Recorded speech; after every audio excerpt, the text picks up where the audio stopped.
It's like McLeod's daughters meet whale rider in Mahia. Grace Ormond is a conservationist in a fishing family that, for this generation, produced only girls. Living on the isolated eastern tip of the North Island between Hawke's Bay and Gisborne, Grace is Rongamai Wahine and already taking an active role in iwi politics. Well, I was sort of like the boy of the family, I suppose, out of the three sisters, and because I've always done everything and Dad didn't have a boy, unfortunately, so all the work gets on me, but it's quite cool. Ironically for conservationists, the Ormonds are commercial catchers of crayfish, and for Grace today is a juggling act, trying to balance earning a living with her passion for research to find out what's going wrong in the waters off her coast. And as I got older, I learnt that's what Mahia was about. You know, it's about fishing. It was about going out there and doing karakia and giving that first fish back. On top of that, she has a kaitiaki meeting and a video to shoot. It's a full-on day for the young crayfish boat skipper, but there again, most days are full-on.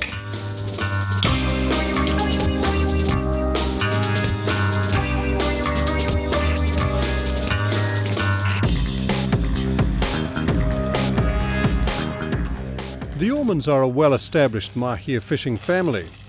After a month-long closure of the crayfish season, they're keen to get pots back in the water to see what's happened to crayfish stocks. 2, so that's 10 here, 12 plus 2 is 14.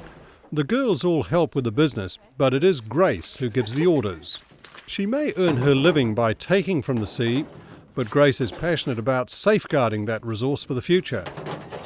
She's convinced some areas must be closed off so the crayfish stocks have a chance to recover.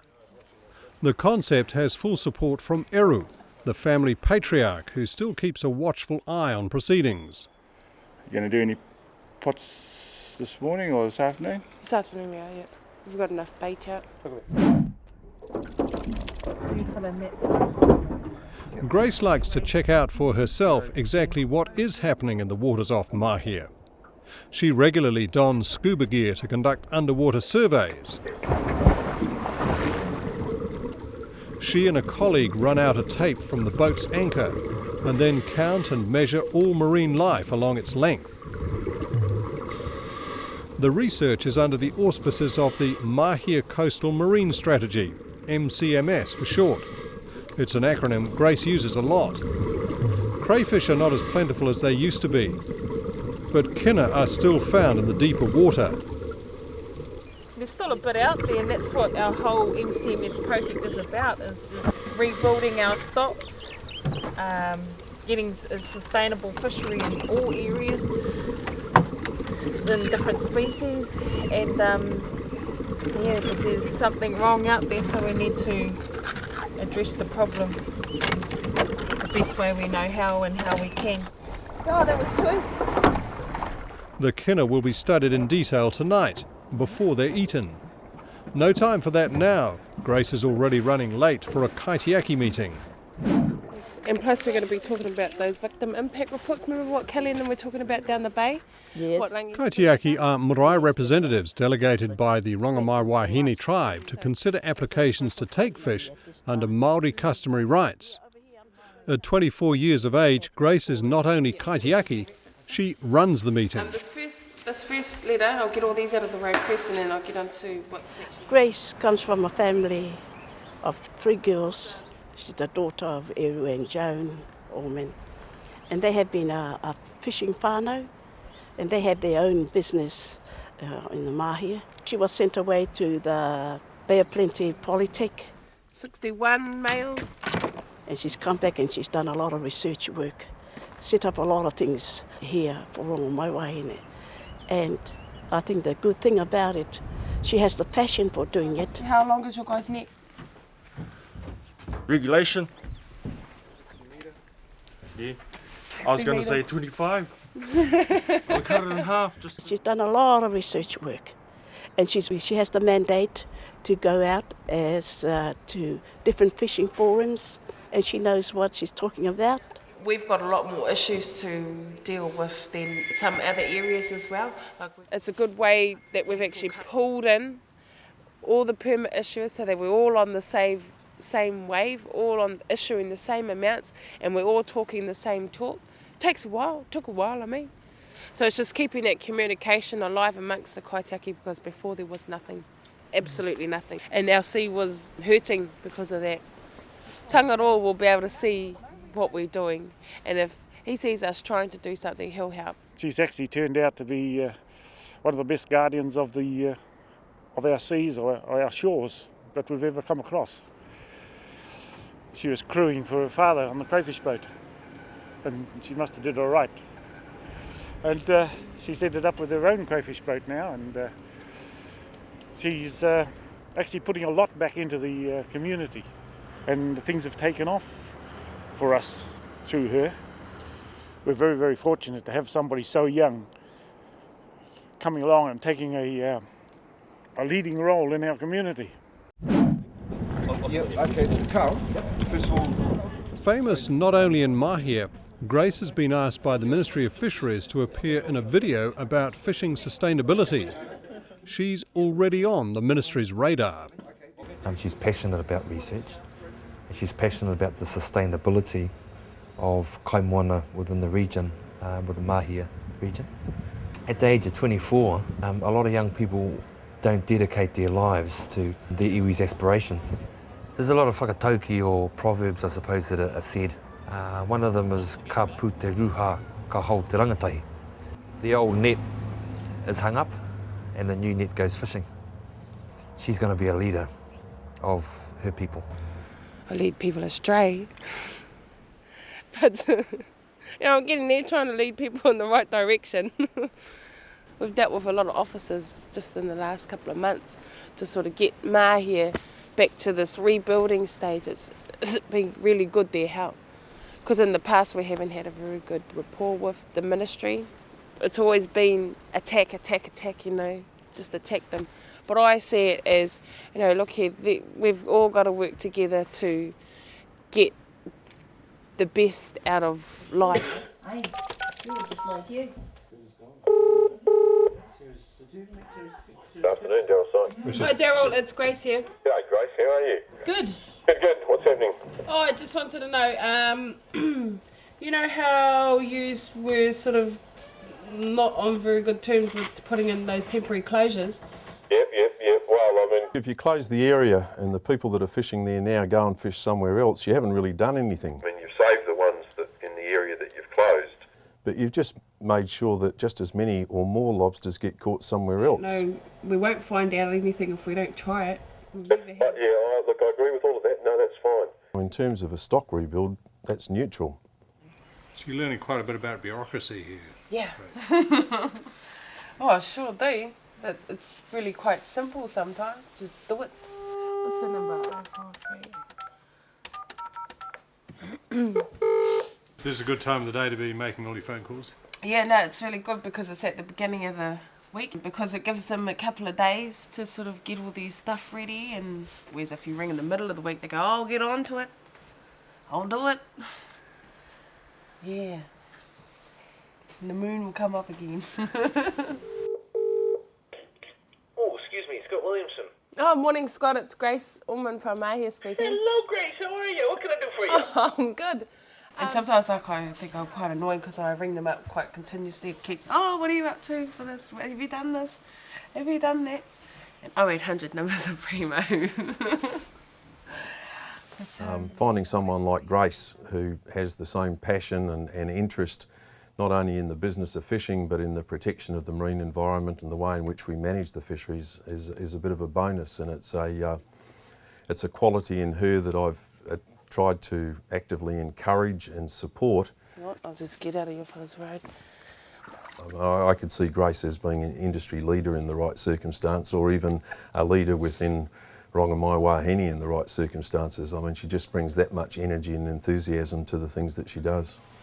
What's the big issue that you're fighting here? What's the main problem? Why do you need to close those areas? The main thing is that Mahia is such a popular place, especially in summer, and it just all caused more threats to the sea.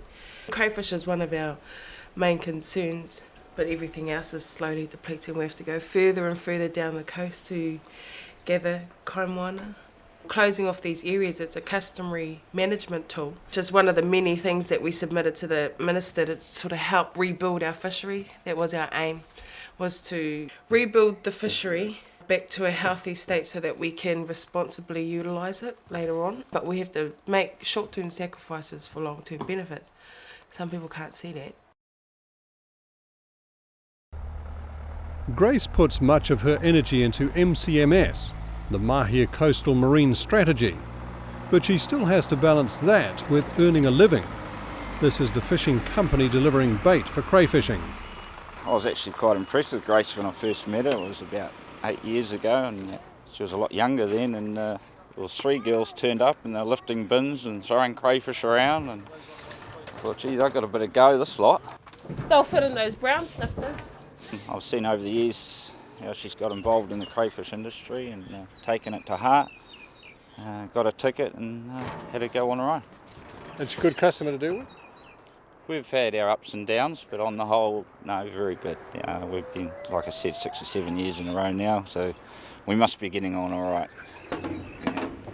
Early afternoon and Grace is retrieving a set line, partly to provide locals with fish under recreational entitlements, but also for research purposes. All the fish caught will be documented. Of more interest later on today will be the crayfish catch. After the month-long closure, Grace has started putting pots out again. 40 was sunk yesterday. And today will be the first indication of what crayfish numbers are looking like now.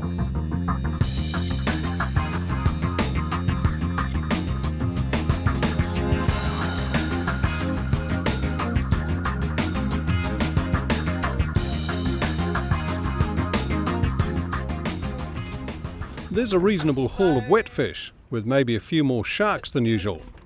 But Grace is not happy with the minimum size of the snapper she's allowed to take. She reckons it's too small to be sustainable. 16. This one here is what you'd call an easy taker, and the current measurement is 27 centimetres, which would be somewhere about here. We'd see this as quite a small fish, but because it's dead, we wouldn't put it back anyway. It's actually measured 38 centimetres, and the current regulations allow us to take something this small, that way.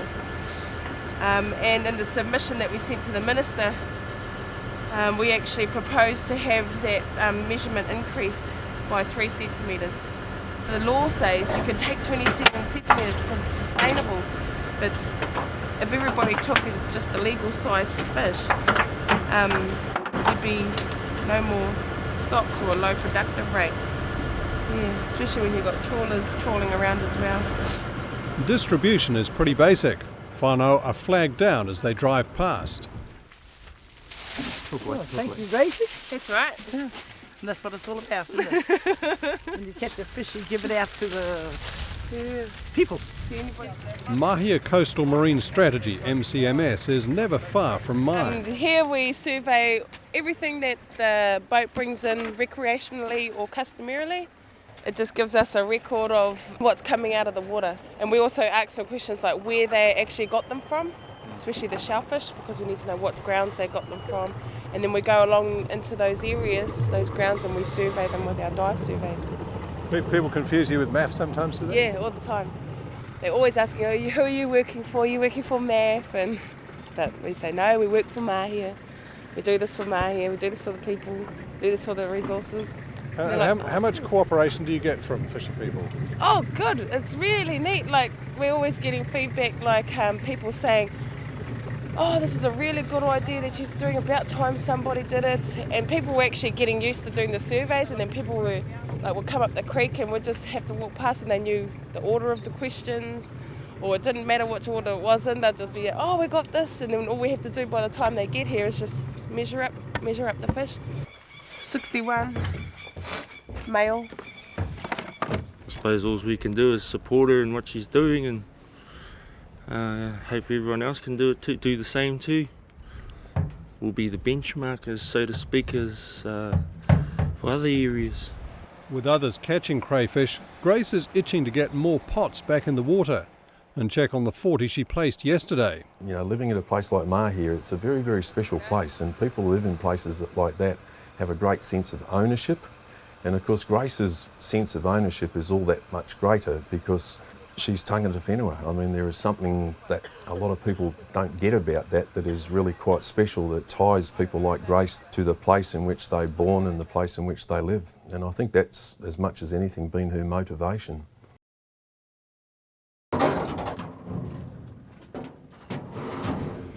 She's been running the boat for 2 years now, and you know, we're having a pretty bad run at the moment, and she's kept up with the best on this side, so it's a pretty good start for her. I got no problems with her letting her take over, actually. A bit more energy than I have. She has her own way of working things out, and I praise her for that. I think a lot of guys with commercial fishermen would think it's my ideas, but nah, she's come up with all herself, and I think a lot of the old people like the way she's thinking, because at the moment it's not a very good fishery out there. It's taken too much of a hammering over the years. Oh yeah. And nothing's been done about it. Grace is still in the process of talking with different government departments as far as management plans are concerned. We'll get there, or she'll get there. I need somebody with Grace's amount of drive and energy to make it happen, do you think? Definitely, yeah. Got plenty of that.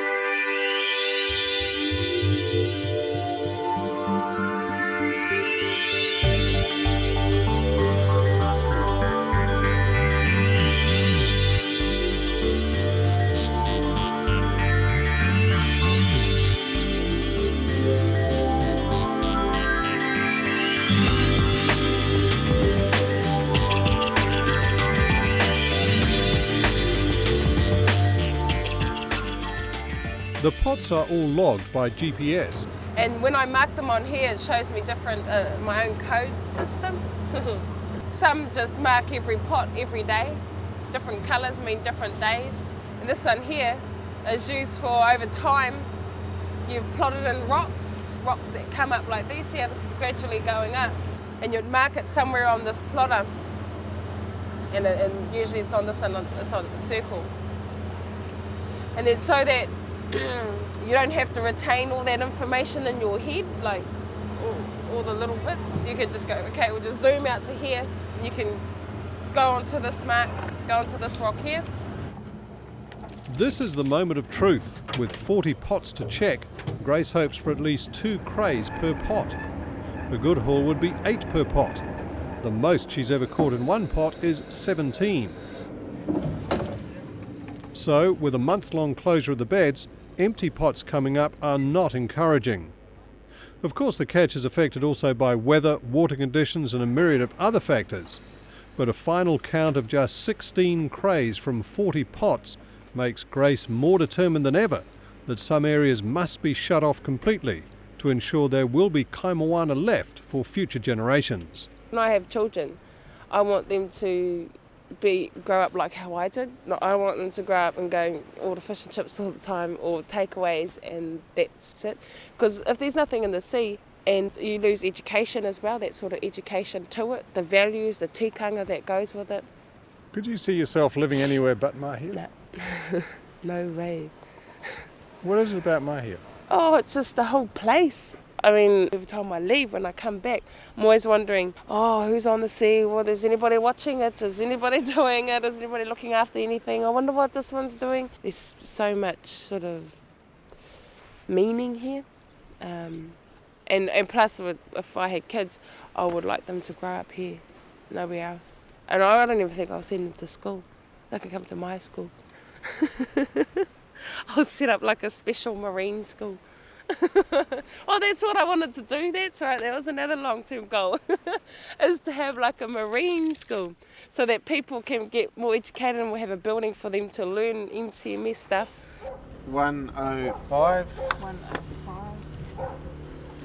We do tests at different times of the year, as often as we can, to see how fat they are, what quality the kina are actually at, and we'll put it into some of our sampling results. We know as like local people that that they all go at different sizes and things like that, but we're going into more detail. We're measuring them up. Do the different sizes on the tongues here, so you'll see here, this is an example. We'll do the length, and we'll do the width in the centre. In the summer, when they're really fat, we actually have to do the height of everything and how long the lip comes down. It's quite different results, but at least we're writing them down and getting quite good data from them. 21, 25. Yep. That's a long-term goal, is to have Mahia pumping with education and the people to be happy, you know, bringing them together, pulling them all together and move together in one unit, I suppose, and get on with the work that needs to be done. On the Whanganui River, where I left my heart one day, there's a sleeping little village where the folks are young and gay. They call it Mahia, that's the place that I survive, but I don't care what they call it, 'cause to me it's paradise. Oki oki tonu ahau, ki te rohi o te Mahia, ki te kimi parakina manu, mo taku shera luka shushan boy. That's actually really supposed to be this really happy song about Mahia.